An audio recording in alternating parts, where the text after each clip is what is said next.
Honda City kami rito, pang-apat na raw kami na shop.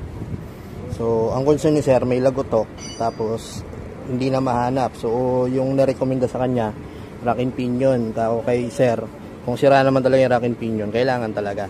Pero, nung ni-road test ko nga, sabi ko, alinlangan ako rito sir, na rack and pinion ang problema nito. So, hindi namin mahanap. So, napagpasyahan ko siya na, sir, sugo lang kita ng pyesa. Sabi ko, palitan ko muna yung rack end. Pag hindi nawala, ibabalik natin yung luma ninyo kasi kailangan natin gawin yun para ma-diagnose talaga natin na maayos. So hindi naman talaga sira yung rack end. Pinalitan ko ng bago, binalik ko yung luma. Hindi naman talaga sira, so hindi pinagmumulan.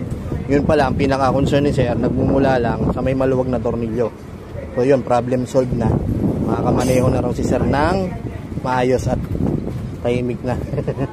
Yun lang, problem solved. May ano lang, maluwag na tornilyo. Ulit-ulitin ko po, kung sira talaga, kailangan nyo magpalit. Pag hindi, syempre hindi.